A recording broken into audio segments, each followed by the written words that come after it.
De Editorial Fajardo El Bravo tenemos ya a nuestro amigo José Luis de Mesa, el autor del libro Los Mogataces. Don José Luis, muy buenos días. Muy buenos días. ¿Qué ¿Cómo tal está? estamos? Pues muy bien, aquí. Bueno, ya tuvimos Trabajando un ocasión poquito. de hablar, pero a mí me gustaría que volviéramos a incidir. ¿Qué nos cuenta usted en este libro, en Los Mogataces? Pues vamos a ver, cuento la historia de las tropas o de los soldados de religión islámica musulmana que combatieron por España en el norte de África entre 1505 y 1915. Eh, Pues un largo periodo de servicio Sí, a casi, España. casi 400, bueno, más de Más de 400 400 años. años. Que es vamos, que son unidades muy poco conocidas porque sí, se ha hablado mucho de los regulares, pero los regulares se crean en 1911, y Sí. con lo cual todos estos combatientes de religión musulmana pues lo hicieron antes de que se creasen los regulares, Don José Luis, y ¿qué prácticamente no se les conoce. misión específica tenían estas tropas al servicio de España? Pues hombre, la misión específica no es que fueran un gran número de un contingente muy grande, solían ser entre 100 o 120, 130, una compañía de 100, 120 personas, y les servían de exploradores y les servían de intérpretes. Aparte de, claro, en el momento de los combates, pues actuar en los combates. Lo que pasa es que al principio la mayoría de ellos, lo que es la compañía de Mogataces, donde actúa es en Argelia, cuando España tenía en Argelia Orán y Mazalquivir.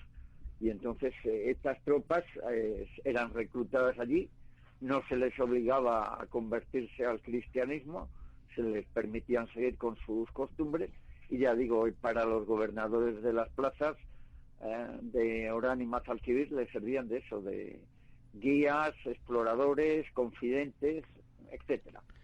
Don José Luis, la gente conoce mucho a la Guardia Mora, porque todavía queda en la mentalidad de muchos, en el recuerdo de muchos, esa escolta que llevaba Franco tan vistosa, pero sí se desconoce que ya desde tiempos ancestrales los reyes de España ya se caracterizaban por tener guardias de origen musulmán. Sí, sí, ya Enrique III de Castilla tuvo lo que se llamó la Guardia Morisca. Además, curiosamente, esa guardia, los componentes de esa Guardia Morisca, la mayoría de ellos se convirtieron al cristianismo, y luego sus descendientes figuraron entre la mayoría de ellos entre los nobles que acompañaron a los reyes católicos en la conquista de Granada. Yo le quería decir, don José Luis, ¿cuál fue el acto más heroico, más de estos mogataces que podamos Hombre, resaltar?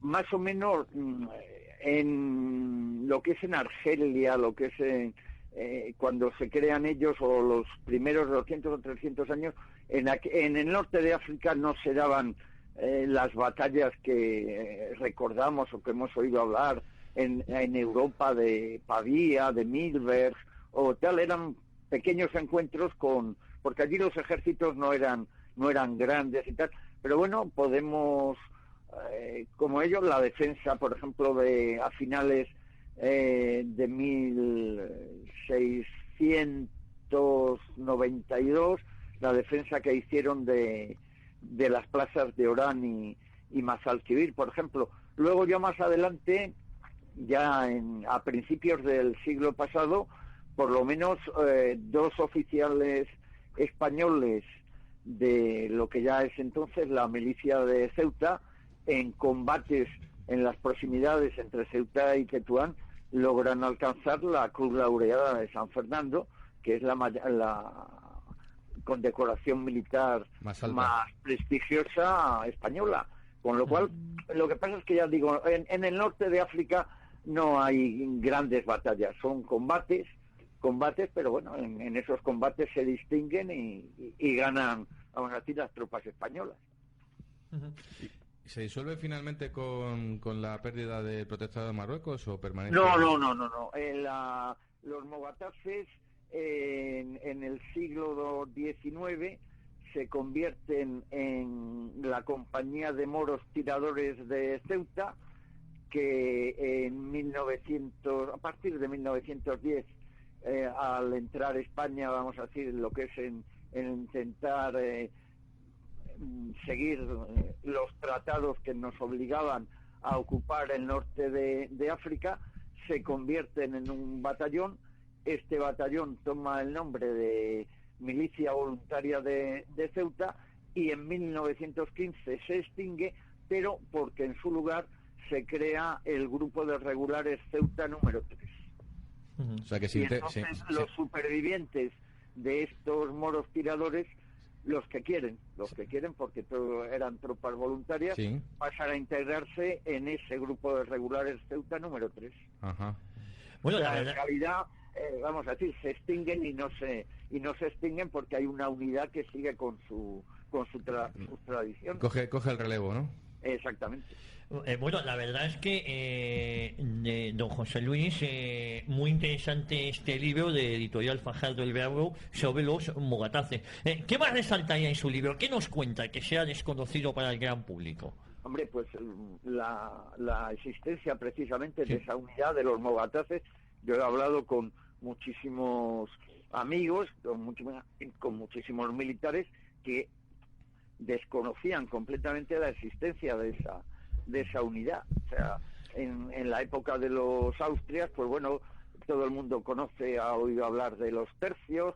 En la época de los Borbones, pues de los regimientos que había y tal, pero nuestro devenir en el norte de África también, desde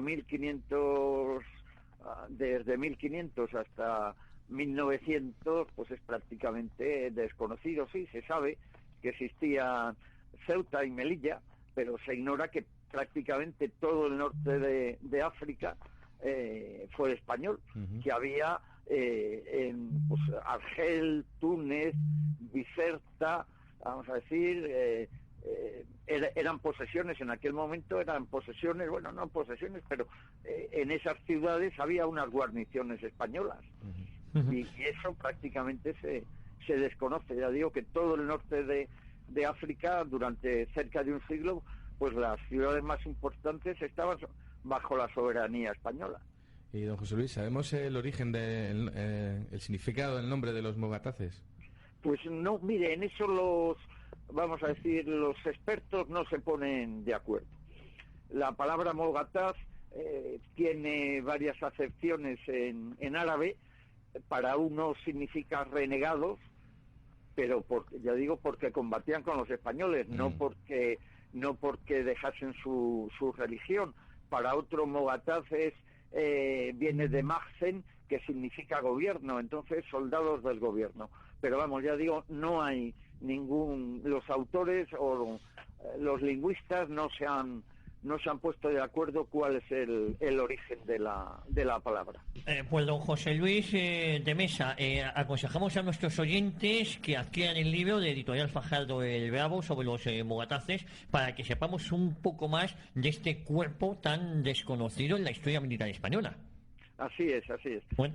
La editorial Fajardo el Bravo, en ese sentido, una de sus metas precisamente es divulgar la historia militar española, que bueno, ahora a la mayoría de la gente no interesa la historia militar, pero bueno, ahí es una historia que tenemos y que no se puede prescindir ni olvidar de ella. Bueno, nosotros todas las semanas aquí en La Boca del Lobo, en Entre Viajes y Fogones, siempre un autor de Editorial Fajardo el Bravo, que la verdad, don José Luis, la labor que está haciendo por recuperar esa historia militar en todos los libros y en todo lo que publica es magnífico, ¿eh?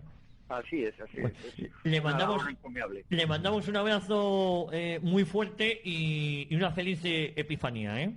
Igualmente para todos. Un saludo muy fuerte. Un abrazo muy fuerte, don José Luis.